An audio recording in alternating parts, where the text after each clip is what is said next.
Welcome to the Hardcore MBA podcast with your host, Erlend Bakke. Hello and welcome to Hardcore MBA. Signing in today from a beautiful cloudy London, and today it is all about how to get money for your business.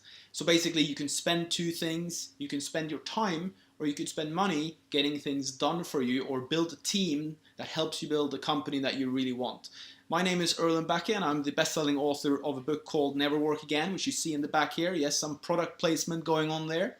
So to talk about money and how to get that into your business or for your dream, I invited Ron Goddard here today, founder of ventures.London, and he is an angel investor, non-executive director and member of the board of several cool startups, and he's a certified mentor as well.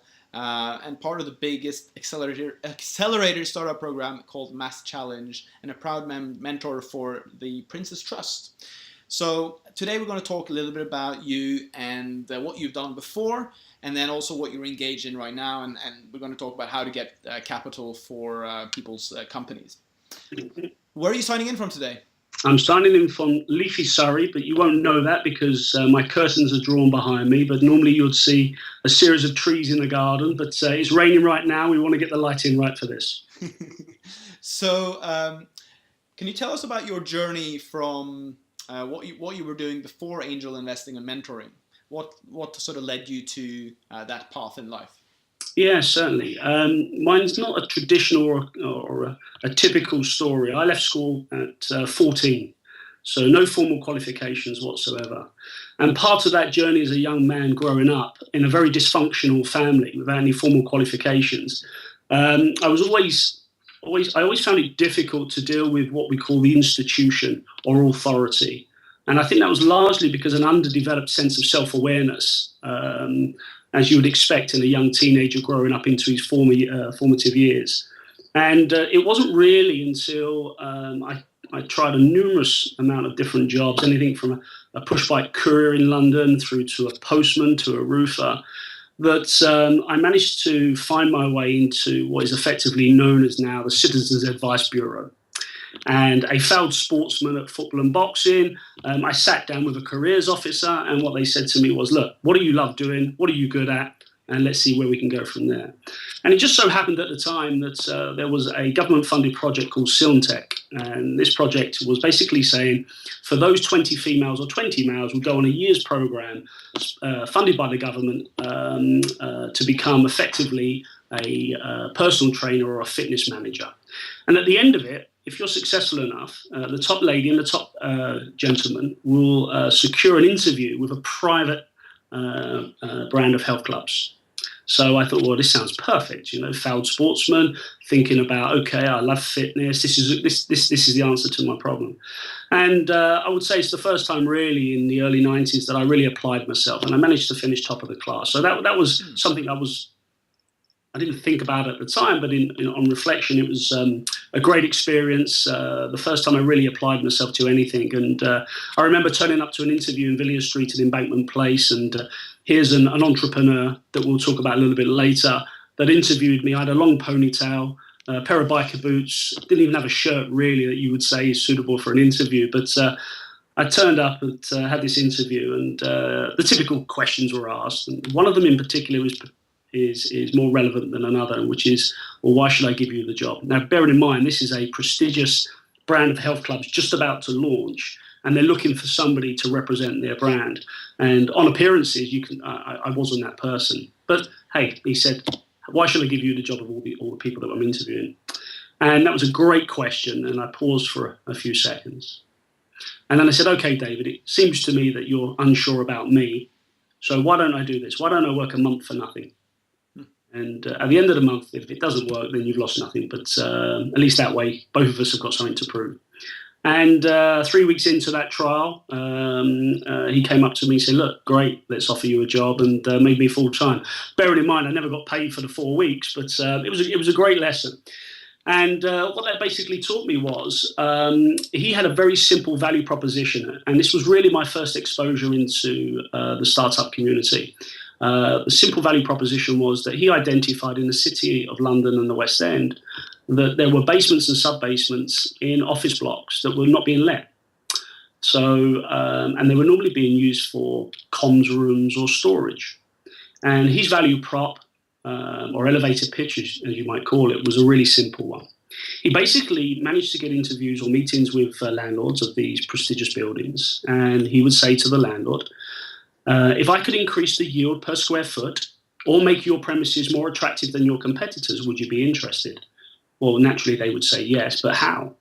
And what his model was, he would invest £500,000 in a state-of-the-art fitness facility in a 10,000 square foot facility, which is dry, in exchange for 3 years rent-free period, which was perfect at the time because for landlords that weren't letting the space to have an investment and a fit-out of £500,000, he would then use a 3 or 4 months pre-sales and marketing campaign to generate joining fees and first-month subscriptions that would help with the capital injection for the next club that we would go and build. So I did everything from cleaning the toilets to running that club, and we moved from the first club, which was in Fenchurch Street in Plantation House, to Liverpool Street Station, Gracechurch Street, Embankment Place, and several others. So eventually, after 4 or 5 years, we grew it to 12 clubs and sold it to Whitbread. And at the end of that period, I was general manager of all of those clubs. But it really, really gave me a great insight to what entrepreneurism was all about. And it set the tone, really, and I never forgot it. And then I moved on to a sports manufacturing business called Amma Sports as a sales manager, if you like, for equipment that was sold into operators. And then always had this burning ambition to be the boss. So moved from employee to employer. I remember reading a book by Guy Kiyosaki, which was Rich Dad, Poor Dad. Fantastic book for anybody who's interested. And what that was talking about was being financially free, if you like, acquire assets, not liabilities. And this burning ambition was to be a employer. And through some people in the health and fitness leisure industry that I knew, I bought a health club. And it was a health club that got into administration. But I knew the asset value of the equipment that was in the site was worth a few quid. And I purchased the unencumbered assets and run that business for 3.5 years to eventually being crowned best health club in the country out of 3,000 at the National Flame Awards back in, I think it was 2005. Took a year out, had my firstborn daughter, Sky, who's now 11, and then decided to go into the tech industry. Why the tech industry? Well, I suppose when you're looking for something to basically set you on a path, the sort of things that were important for me were you're looking for disruption, you're looking for innovation, you're looking for money to invest in new ideas. So tech is a real great enabler, even though I'm not a technologist. So it seemed obvious to me that technology was the arena that I would go and work in. And through various hops, from a web performance analytics company for a couple of years to eventually working as a sales leader and director of EMEA for Rackspace, which is the cloud infrastructure as a service people, on a £10 billion cap. I ran their European mid-market division, grew it from 50 million in revenues to 120 million over a 4-year period. Great experience because operationally, you're looking at a high-volume, transactional type business that's delivering a service in a highly competitive marketplace where commoditization and the behemoth, which is Amazon and the like, putting pressure on price. So I did that for 4 years, but still thinking I want to get back to this employer route. Joined a company called Actifio, data virtualization business. Pre-IPO, is valued at around about $1-2 billion. It's effectively a 5-year-old startup. They wanted to bring a data virtualization SaaS product to market, and I effectively brought their Actifio One product through channel to market in the UK and across Europe. Before eventually, a couple of years on, deciding, right, okay, I'm now ready. I'm now ready to go back into becoming an employer, and founded what is today Tech Ventures, an investment and advisory business for early stage digital startups, and some advisory services for corporates and SMEs. So what kind of clients are you currently looking for, and where do you sort of go to find them? So let's first talk about the problem. Currently, I suppose over the last year, 2 years, I've been looking for, like any startup, you're looking for product market fit, and you're looking for point of differentiation. So what's clear to me right now in the ecosystem around digital startups particularly is the fundamental problem they've got is getting access to capital. And the second need that they have is advice. And it's not necessarily in that order. Yeah. The last thing you want to do is give startups a load of money without the expertise in order to spend it on the right things. So there is a combination here of money and advice working together in order to drive the right outcome. How I go to market is really simple. I tend to partner with incubators and accelerators. MassChallenge is the world's biggest incubator of startups. And I provide mentorship on every cohort that comes out into the UK, where I'm able to effectively leverage their sales and marketing that drives 2,000 odd startups through a process that eventually ends up with a cohort of, say, 60 over the next semester. And as a mentor, you give services to that cohort, and then you start to pick up relationships and technologies and ideas that may want to extend into seed capital or ongoing non-executive type advisory services. So it's a really simple but very effective and also a cheap way of finding great businesses, great founders, great tech, and people who effectively want to change the world. So it's a great lever and a great route to market to partner with people like the MassChallenge. And a lot of people might be thinking that angel investing, having a fund, all these things sound very sort of fancy and out of reach. But what you can actually do is just you can go to people that have money and are looking for opportunities, and you can take maybe 25,000 from 4 different investors into a limited company and create a fund. And with that fund, you can invest in maybe 5 startups and give them seed money. Am I off track here? Or am I right? It's a really good spot, Erlend. So if I explain part of the challenge for startups and why Tech Ventures has a unique differentiation, is because typically when you speak to founders or people with great ideas, they're normally stuck with an idea but unable to effectively maybe build their first prototype, their MVP. Yeah. So they may say that I need money. And the typical narrative would be you go and speak to friends, family, or an angel, and they will say, well, build your product and come back and I'll give you some money to go and win your first customers. Mm-hmm. So you tend to find not all angels are quite happy to give money just based on an idea. They want to see a product. And then you've got those founders that, guess what? They've managed to bootstrap their business. They've built a product. They go to an angel and they say, hey, I've got this great product, it's going to change the world. And can you give me some money because I want to now take it to market? And then the angel might turn around and say, hey, that's great, but you need to secure your first customers and we need to see what your standard operating procedure is and all your KPIs and key metrics. And so the founder is now stuck because he doesn't have his first customers. So again, not all startups are able to move on beyond that point because, again, their dependency may be too high on capital. And what Tech Ventures has started to uncover through that process of observation is that there are lots of great founders or great people with great ideas, but they're still on the table. And I believe in a traditional route for angels, they tend to say things like, well, who's invested first? Who's already gone first? Well, when somebody else goes first, I'll join as well, which doesn't help a startup who's trying to develop the world's next best business. So I think Tech Ventures has seen a great opportunity in the marketplace based on some key things to look out for from a due diligence perspective, but really to invest in the people, the basic hypothesis, to provide seed capital to build product, and also to help them go and win their first customers, which is effectively run the playbook for business development. And normally you find, I'm finding already that the return or the value I'm getting in exchange for cash and or expertise is far greater than on a traditional angel model that's waiting maybe 2 or 3 steps later before they start to get involved. So from what it sounds like to me, being able to sell whatever you're making, so either to investors or either to customers or even to co-founders, is a very important skill set for anybody that has an idea. Do you agree with me?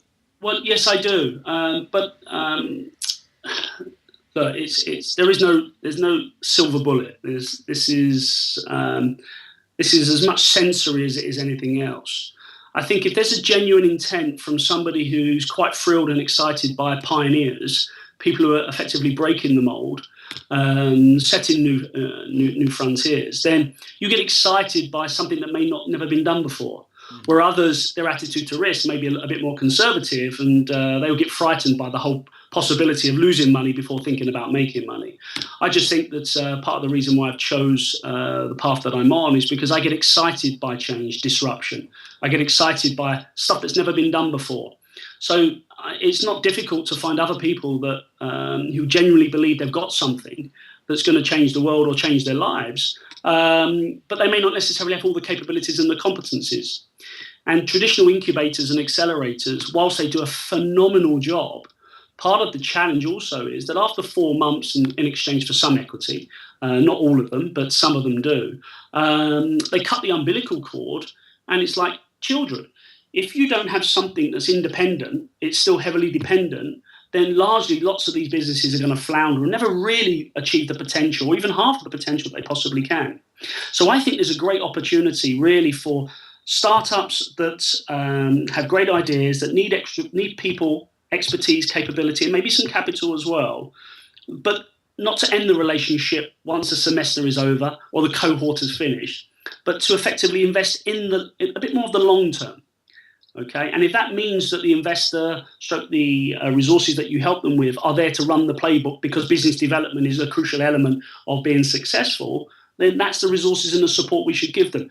Not because the founder doesn't know how to sell. If the founder is great at product, then be great at product. Right. Okay, we can find the resources and the expertise to fill the gaps. Okay, we're not asking people to change. What we're actually asking them to do, particularly at Tech Ventures, step into your own greatness. And we'll just figure out the gaps in order to support that greatness and hopefully take it from a point where it is right now to a better position 6, 12, 2 years, and so on from there. So how long is how long do you commit for, and how long do you sort of help the team that you work with? Yeah, it's a great question. My oldest business is a company called High Flyers. It wasn't the original name. It was Netberg, which pivoted after 9 months. So that's Tech Ventures is a 2-year-old business now. So 2 years I've been running with that business, and I've got to say I'm enjoying it more now than I did before. We broke even last quarter. We're en route to achieve an evaluation of 10 million based on the run rate revenues that we're achieving right now. But gosh, I can't ever see myself coming out of that business. But saying that, if the board feel that, and I feel that the value is no longer there in terms of maybe an advisory piece, then it's the right thing to do is to step away and let other people step into being great, and that will take it further and further. So I suppose the long answer I've given you, but the short version is, for as long as what's needed within the business and its basic current circumstances will dictate and determine whether or not that's a short journey together or a long journey. So in terms of team, building a team, attracting a team, so there's a lot of, like, most of the companies in the UK are small companies. So you got a owner, and then you've got some staff, and that's pretty much it. However, if you want to have a performance business, you need to attract teammates, co-founders, investors. How does that whole mix work? What kind of advice do you have so let's say you have an idea and you want to start building and collaborating with other people. How do you go about doing that? Yeah, it's a really good question. So there are a number of ways you can try and solve that. But what I and Tech Ventures have been doing is through, I suppose, the last 15 or 20 years that I've been in business, you start to form really great relationships. You also start to identify really key sets of competencies and capabilities, but you never quite know whether or not you're going to be working with them continuously, or whether you've never worked with them now, but you're going to work with them in the future. So what I basically look for is entrepreneurs, people who have a specific set of capabilities and competencies. It could be legal, it could be accountancy, it could be finance, it could be product, it could be tech ops, DevOps, PR, communication. So there are a whole plethora of functions. But if you're able to find those people who are really specialists in that area, you can then build what I would call as an associate director network, which fundamentally is looking for those specialists who are also looking to develop their own portfolio, and some of that may be in exchange for pro bono services. So, for example, 75% of their business may be normally transactional, retained type consultancy work, but they have aspiration as well, maybe to sit on the board, be part of an ecosystem that's accelerating quite a lot. So 25% of the work that they do may be for the startups that I introduce them to in exchange for equity and or paid work, depending on the life cycle of the business. Mm-hmm. So what you've now got is specialists who have an invested interest in an early stage business that has the capability and expertise to help them solve a particular set of problems based on the time and the stage that it's at that given moment. And what that's now doing is attracting interest from maybe typical institutional type investors to say, hey, this is a great model. You've got the capability. Maybe if I gave you my money rather than spend my money in the more conventional means, maybe I can get access to better returns than I'm currently doing. And that wasn't something that I planned for. That's just something that's evolved. And as an entrepreneur, we have to be agile, right? So that's the exciting phase about the journey that we're going on right now. So you can pick up the phone, you can say, would you like to sit on my board? I'll give you a certain percentage. So seek out the people that you want to attract, seek out the sort of partnerships that you believe will be incredibly beneficial to your idea and yourself and also them. Yes, but fundamentally, it's not my business. It's the startups. It's the founders. It's their business. My job, there's a great book by Jim Collins called Good to Great. Phenomenal book. Yep. And he talks about what comes first. Does the strategy come first or the people? In my mind, it's always the people. The people will come up with the right strategy. And if you don't have the capability and the expertise, then the job is to build a part of the team. It doesn't have to be a huge team. It could be 2 founders and maybe 2 advisors. That could be the team to start off. And that gets you to the next phase. That's great. You want to add some more advice or more expertise, then so be it. But it's really, really important. I see this time and time again. The best startups or the best businesses that I'm seeing accelerate really, really quickly are those that are very focused and very clear about the next milestone. They've got one eye on the vision and the sense of why and purpose, but they're really laser focused on the next milestone. Because without that, the future never happens anyway. So if it's capability because the milestone we need to achieve is capability only for 3 months, then you only need that amount of advice for 3 months. If it's something a lot more sustained, a lot more systemic, then you can expect the advice to be longer term. Mm-hmm, mm-hmm. And how do you get that perspective? How do you see into the future that way? Well, I don't have a crystal ball. What tends to happen is I'm okay at joining the dots. I'm okay at bringing people together. I'm okay at creating a sense of or understanding other people's sense of why. I had dinner with Simon Sinek a few years ago. Inspirational guy, talks about lots of great things, but more importantly about start with why. And I think we don't do enough of that as investors or angels or even people who are looking to support businesses. What's the fundamental reason we're doing this in the first place? If it's to make money, chances are it's something beyond that. So my job is to extract that, pull that, and help the founders effectively build their business based on the idea and the vision that they had, but obviously offer them a perspective that may or may not help them accelerate that path.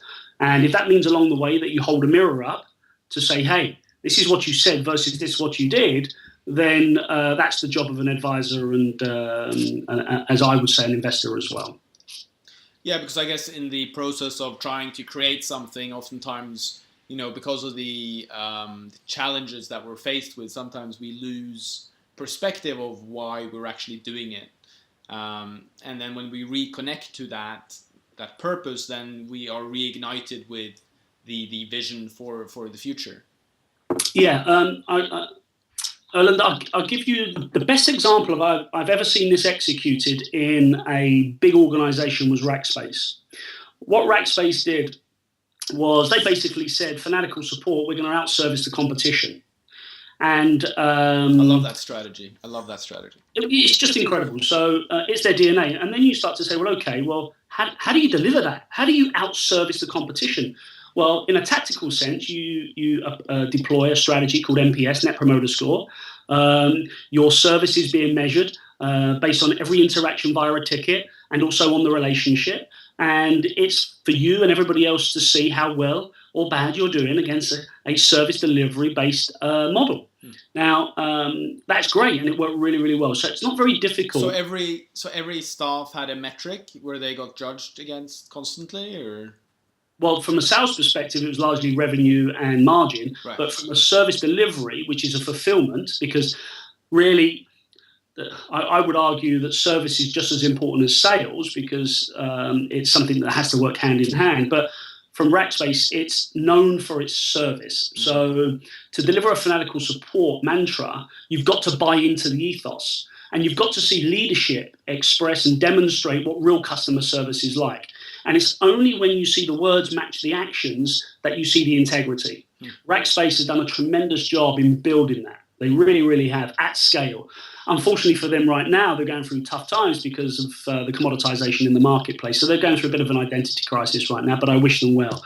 But that's a great example on scale of where a business has basically said, we're going to outservice the competition. Our vision is to be the world's greatest service provider. And guess what? You can measure us just very simply on a scale of 1 to 10 how well we're doing.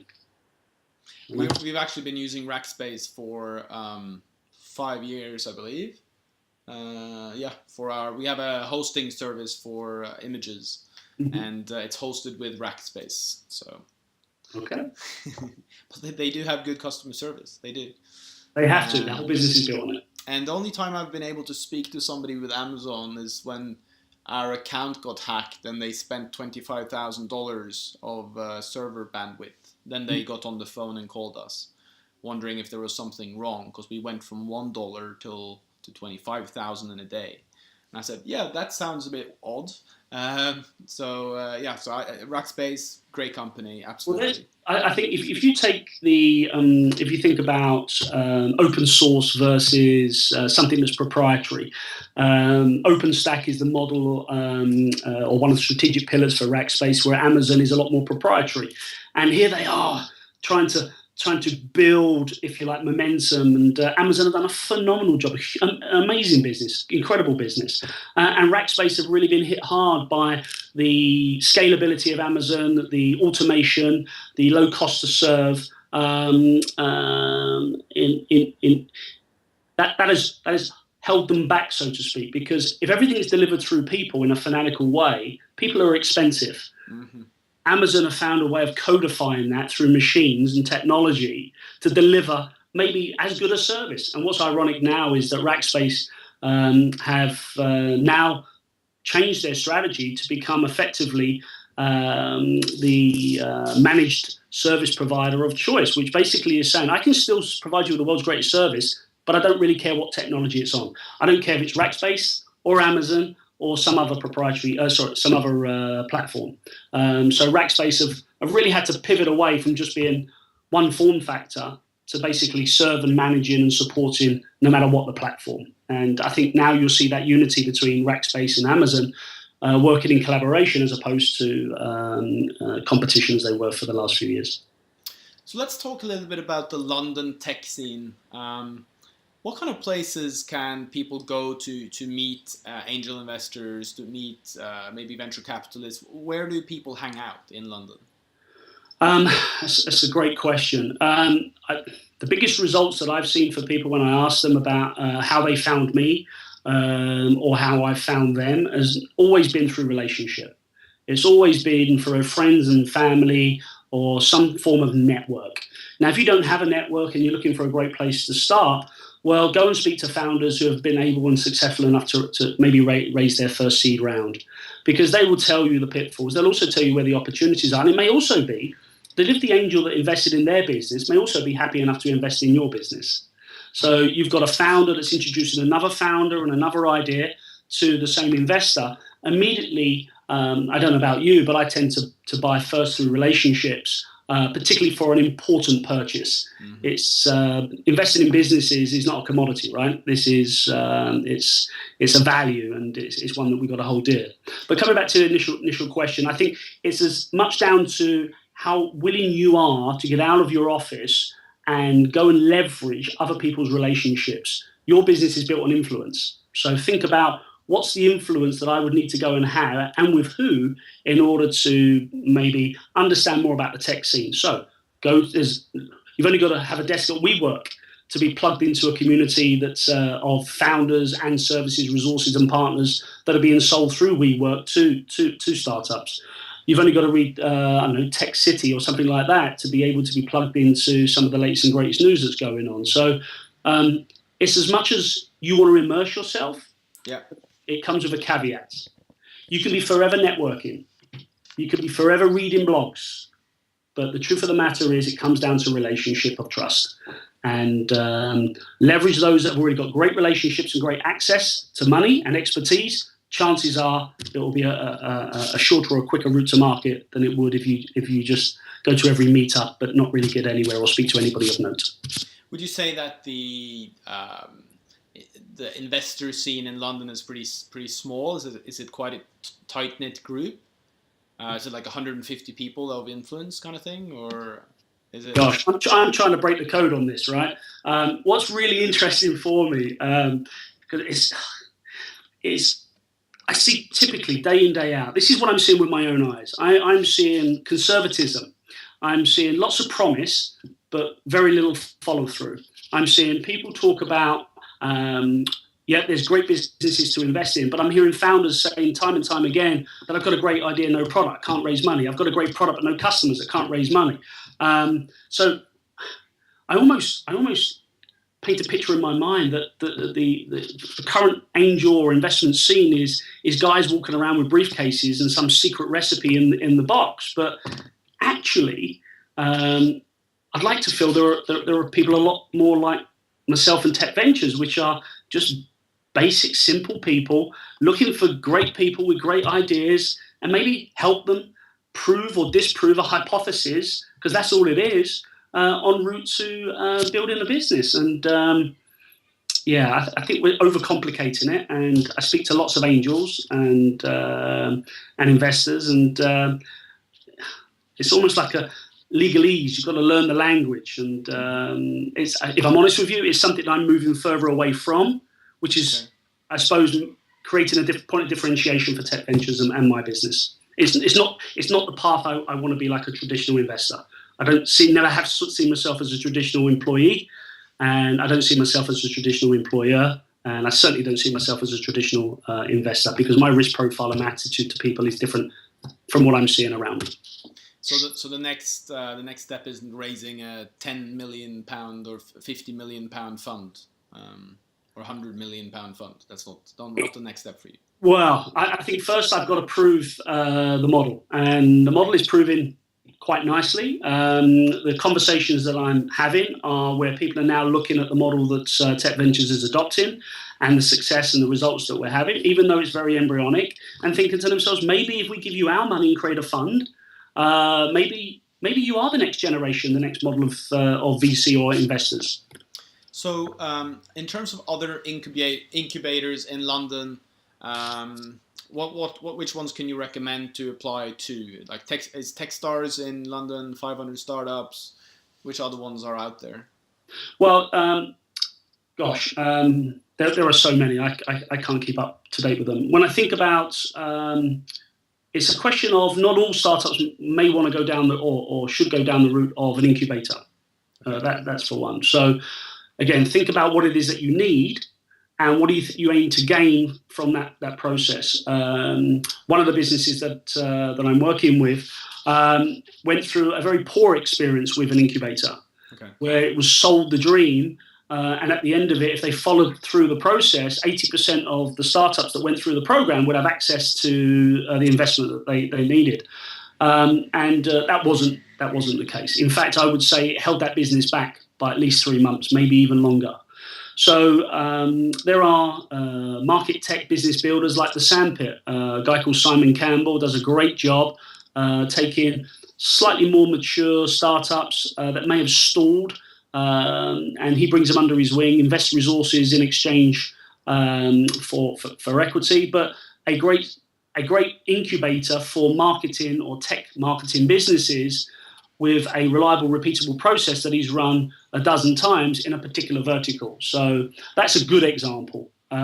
You've got Startup Bootcamp. I went recently to their insurance tech cohort and watched the presentations on the businesses there. They've done a phenomenal job getting the guys ready, and raising money, and some successful signature businesses there. So I think it's a question of, again, not all of them are great, but not all of them are bad either. And I think it's a question of know what you're walking into before you walk into it, and be prepared that when the process ends, there may be a slight dip in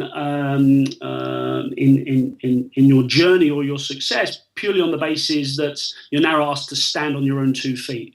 And I genuinely believe that not all incubators are preparing our startups for the world outside of incubators, which is just creating some maybe problems and challenges that these startups wouldn't necessarily have to have gone through had they not gone through the incubator and all the promises that it says it will deliver. So MassChallenge is a great example of an incubator that doesn't take any equity, that surrounds it with phenomenal mentors, great facilities, great environment, have a real purpose, sense of mission, connected to the US as well as the UK, and also now going global as well. That's a great example, but I've only seen that firsthand, so I can evangelize about that. Unfortunately, I've not seen every incubator and accelerator firsthand. So 2 questions. Well, I guess one's a comment and the other one's the question. The comment is, when I was considering giving up equity to have angel investors and be in an incubator, one of the things that I did was I asked a lot of the companies that have been through their program. And at the end, I decided not to because of some horror stories. So it's always good to maybe check with the companies that have actually got the experience with the incubator. Would you say that's a good idea? Well, I think that's, Erlend, that's a great example. So are you suggesting that you spoke to people who've gone through the program, startups have gone, so you got qualitative feedback? Yeah. Yeah, that's a great example for anybody watching or listening to this podcast, of something really simple, very important that they should go and do before they enter into anything like that. And the second question was, how do you apply to MassChallenge? So if you're a UK startup, how do you actually apply to them? I'm sure it says on the website, but since you were talking about them, I thought I'd ask. Yeah, great question, and I wish I had a better answer other than go to the website and follow the instructions. Sorry. It's very simple and straightforward, and clearly because of the amount of interest and applications that they get. But I think it's MassChallenge.org is the domain. Okay. And one of the things that I would like to ask you, so how should you do due diligence on an angel investor?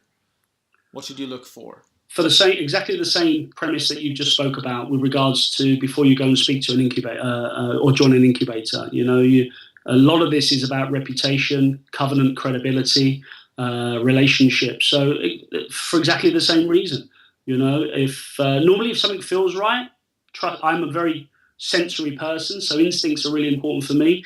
If you feel and seem aligned around aspiration, attitude to risk, vision, if somebody has a particular set of skills, so they're not just offering you money, but have a particular set of skills that your business needs, or operates in a ecosystem or vertical or industry or market that your business is looking to penetrate. So I think people call it smart money. So money is just part of the challenge. The other part is if you can get expertise with money from somebody that you feel that you trust, and somebody else can back that up from somebody that you trust their judgment, then I think you're already on the right path. I guess a lot of people are a little bit they don't want to give away equity because they're worried about, what will happen if they lose control. I mean, entrepreneurs are notoriously controlling, many of us anyway. How do you sort of get over that issue of giving away equity instead of just paying people to do things for you? What's the benefit of giving away equity versus just paying somebody to do something? Well, paying for somebody to do something means you've got to have cash. So you may not have cash. And if you don't want to give away equity, then I would suggest that already you're going to find it even a lot harder than those that do. Because sometimes, look, there's lots of great ideas that never get off the table because of that perspective or that paradigm. Okay, I don't want to give away control, therefore I'm going to do this by myself. And look what happens. 12 months, 18 months, 2 years down the line, they're not really that far on and they wish they took equity. By that time, they've lost energy, motivation, or something else has taken their interest and they're off. So that off doing something else. Yeah. Look, 80% of a lot is worth more than 100% of a little. And if you can't get over the fact that you're going to need to give stuff away in order to realize your vision, then I would argue that actually this is not a business that is about collaboration, building something together, achieving. I think Covey talks about synergy being 1 + 1 = 3. And again, if your attitude is just about money and losing control, then by definition, you're still your maturity is largely independent. Mm-hmm. The best teams, the most successful organizations, and certainly the startups that I work with have this interdependence. They're very strong on their own, but you put them together with other capable people and magic just happens. Mm-hmm. And if to get magic to happen, you have to give a little bit of your business away, you can do that quite easily without losing control. Okay, so how do you create this team synergy? And what defines a good team? Like when you go in and see a company, how can you tell whether this is a team that's functional or dysfunctional? Yeah, that's a great question. I do retain consultancy for some corporates as well. And without telling you the name of a company, I'll give you a great example to that question. It's really simple. Go and speak to the lowest common denominator in the business. So somebody who's really at the front line speaking to customers. Even before you speak to customers, ask them what the vision of the company is. Write it down. Ask them what the mission of the company is. Write it down. Then ask them, how do they achieve that? What's the strategy? Okay. Then go and speak to the person who's managing them. Then go and speak to the person, the senior leadership who's managing them. And then go and ask the boss. And I promise you that where it's not joined up, there's always problems within that business. Because the antidote to anxiety is clarity. Most businesses that I see that have dysfunctional teams largely are because they lack the communication or the sense of why that binds them all together. Okay, I did some work, met some people, McKinsey, which is in the US, a 4-star general that worked for operations out in Afghanistan. And he was talking about the tradition of businesses based on a Napoleonic hierarchy, where if you think about the enemy, the Taliban, if you like, for example, these are based on cells. And everybody's very clear about the value or the vision or the mission, okay? And they trust in the people to make the decisions at the front line. When you have a Napoleonic hierarchy, what you tend to see is a lot more dictatorial, autocratic, and slow behavior. So teams that offer or work in a hierarchy tend to have more challenges than those that work in a cell and an empowered model. So how do you create an empowered model? By creating a sense of why. Okay. That's interesting. So that's one of the challenges with working with the Philippines is this Napoleonic model, which isn't actually something that is imposed by me. It's just something that is natural in the culture. So how would you, when something's culturally ingrained, how would you sort of break that down into working better, to working around the why instead? Yeah, there are a number of strategies or techniques, but the ones that have been very useful for me in the past, I used Stephen Covey when I never had structure. 7 Habits of Highly Effective People was a great book that really provided somebody that lacked clarity, that the model or the structure to be able to go and apply what I've learned very quickly. So when you speak to people tend to be wanting to be understood. They don't want to understand. Right. And in a Napoleonic hierarchy, guess what? We're not looking to understand. We're looking to be understood. Just go and carry out my work. Mm-hmm. And if you see something, feed that back. But ultimately, I'm going to make the decision. Where's the value in that for the employee? There is no value in that. So you're not bought into the process, you're just a part of the process. Whereas if I said to you just a couple of very simple questions, Erlend, if I said to you, okay, what do you want someone to say at your eulogy? A part of your family, your work colleagues, what would they say now? Compare the two. So what's different? So when are you going to set yourself on a path, what COVID calls begin with the end in mind? And how does that compare to the path that you've set yourself right now?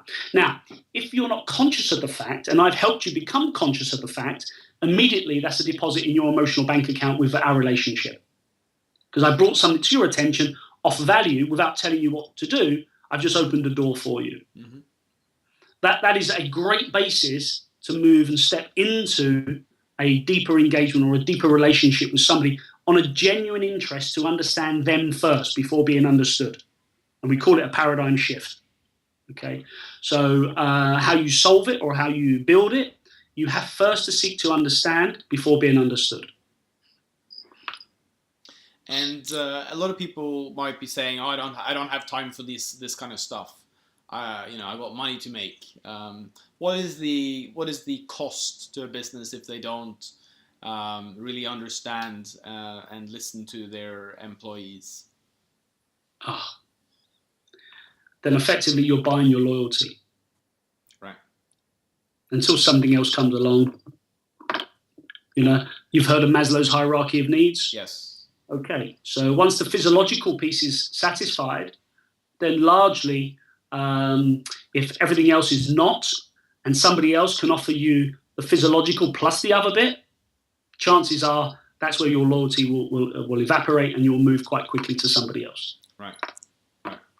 So as a leader and an entrepreneur, it's important to actually figure out what is really going on with that person on a deep level. Yeah, but you've got to earn that, right? The best experiences that I've ever had with managing and leading people is realizing that they're far smarter than me. Mm. So it was more about the questions rather than the answers. Because actually they knew the answers. Most of the time, people know the answers. The challenge is they may not have been asked the questions to hear themselves solve their own problem. Right. And it's a beautiful gift. It's amazing when the light bulb goes on and somebody all of a sudden realizes that the answer is sitting right in front of them. It's been there all the time, but unfortunately the light was off until that particular moment. And it's an amazing thing to observe. It really is. And it's amazing how much the relationship between two people becomes so much more than just a manager and his employee. You truly become peers and human, with one another. And so long as your personality is consistent with your character, then you'll always have the integrity. And then people will follow you, not because of you. They'll follow you because they see the value for themselves, which I think Simon Sinek talks about quite a lot. Right. I actually have not read that book yet. I have watched the TED Talk, but I have not read the book. I have the book. There are many books that I have not read, and they stare at me from my bookshelf and say, "Please read me." But I do need to read that book. But I think it's an excellent point that you bring out there, asking good questions and that so many people have great answers and solutions to what you're trying to figure out. So that's an amazing insight. So what kind of things are you seeing? What kind of trends are you seeing in the sort of tech ventures industry right now? Okay, so my qualitative observations are, for startups, there's loads of opportunity on the table. It's just a question of putting the two together.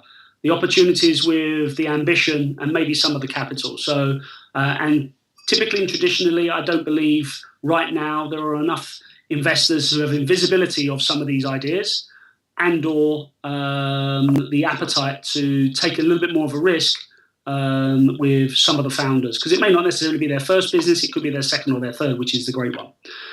So I think there's a lot of opportunity sitting on the table for startups, both from an investor perspective, plus also from a founder perspective. I think that startups have got a great ecosystem around them at the moment with incubators and accelerators, but choose wisely. And your point around doing due diligence and referencing people who've been through the journey is an important one. But there's also what I'm seeing is the process of incubators and accelerators are cutting the umbilical cord too early. So there are too many startups that I'm seeing that are still heavily dependent and need help and advice. And no matter how much money you give them, they're still heavily dependent. So like my children, my job as a parent is to grow them from dependent to independent to hopefully interdependency. So is that where you typically come in at that phase when they're leaving the incubator? You kind of step in and help them mature, or? Well, it's less about whether they're in an incubator or not. It's more about their attitude to collaboration in order to get to a point where they're maybe achieving the success that they want and ultimately the vision that they're after. So if my daughter, no matter how hard she tries, she may never be the best swimmer in the world. So maybe my job for her is to help her with the technique to be the best that she can be, until eventually she can stand on her own 2 feet. Now, at the beginning, she doesn't want to take any advice, okay, because she knows it all. So it's very difficult to work with startups or people who maybe they're not prepared to step into a different paradigm, okay?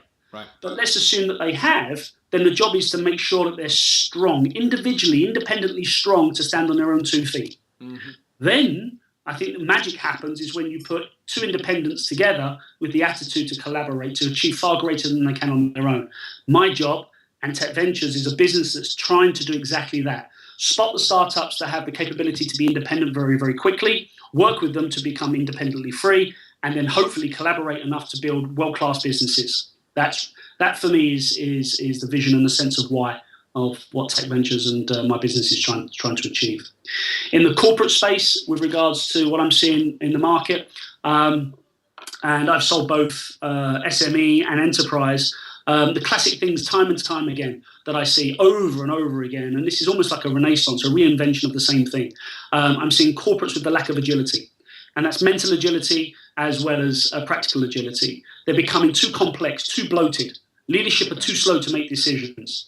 And it doesn't matter what the industry, what the vertical, they are being highly threatened by disruptive, more agile businesses like startup, which is why I'm attracted to those more so than corporates.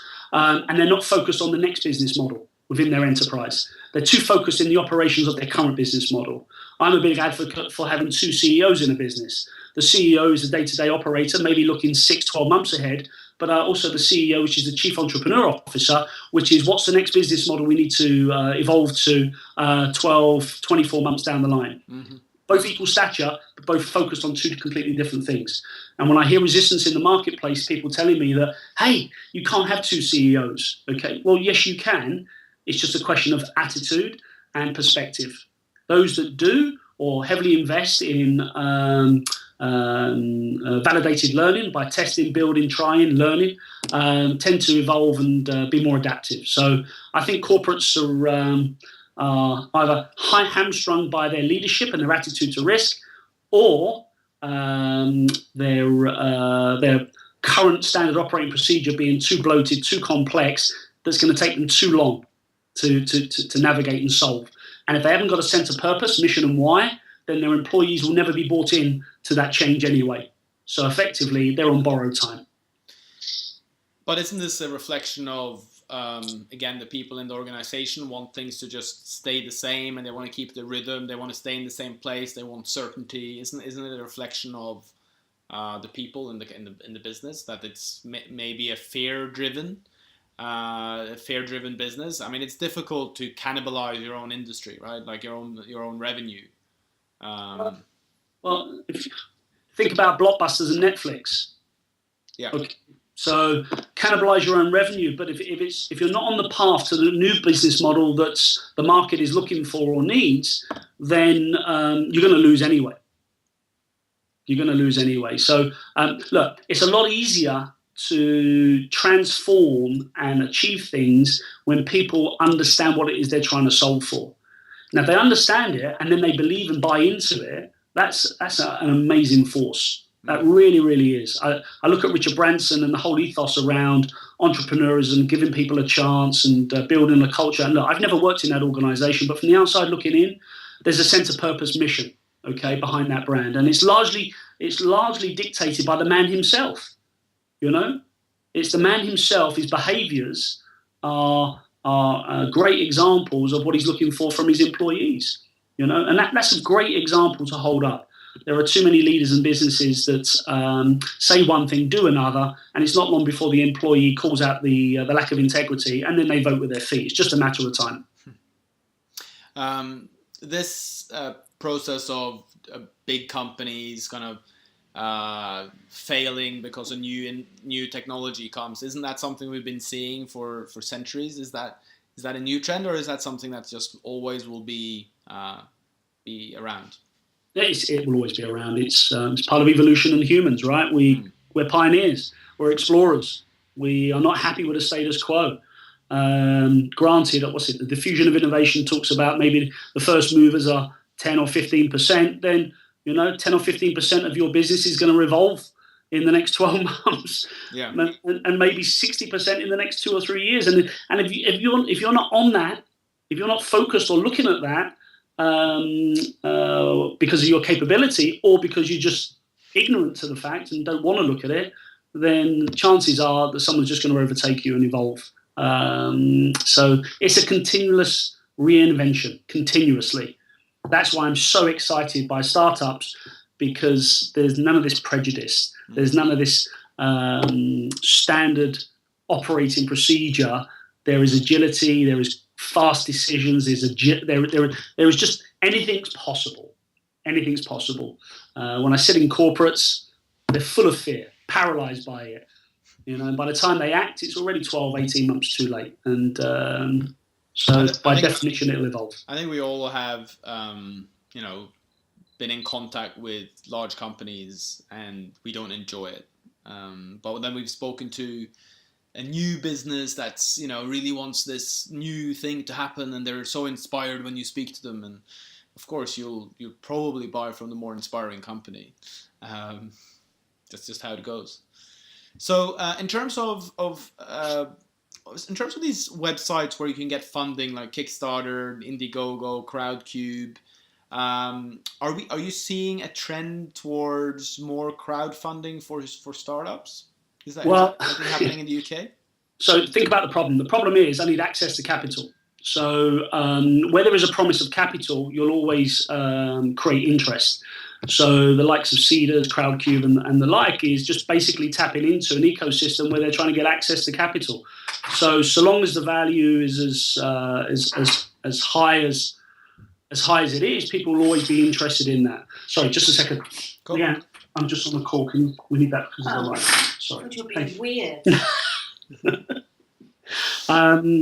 So coming back to the point, I think that it will continue for as long as businesses can get access to capital. Yeah. But remember what I said before, that a quick route to capital may not necessarily always be the answer. Right. So it has to be tethered. So, but if there's money available, guess what? People are going to come and ask for it, and if people are happy to give, then people will happily take. Absolutely. So if somebody's been watching this episode and they want to find out, more about you, they want to get in touch with you, they want to hear more about what you have to offer, where can they go? Yeah, good question, and thank you for asking. So my Twitter handle is Goddard_Ron. My website is ventures.London. Reach out, give me a call. I'm happy. Look, I'm interested in people, and I'm interested in what people want to build. And if I can facilitate and help in that process, then I'm all ears. I just want to enjoy my life and enjoy my journey, doing what I'm passionate about. And if that means that I work with great, smart people along the way, then maybe when it gets to my eulogy, people will say, "Hey, he wasn't a bad bloke." Absolutely, guys. So if you enjoyed this episode, go to ventures.London and check out Ron Goddard there. And also, please hit the like button if you are watching this on YouTube, or simply go to iTunes and drop a review. An honest short review helps us reach a larger audience, get on more guests, and add value to the world. So thank you so much for being on the show, Ron. I absolutely loved it, and I wish you all the best, and thank you for the opportunity. And let's just go and change the world, everyone. Absolutely. Let's do it. Okay. See you later. This podcast is brought to you by MrOutsource.com. Outsourcing to the Philippines done for you. Mr. Outsource is a recruitment company matching busy entrepreneurs with Filipino virtual assistants, so you can have the time to focus on what's important.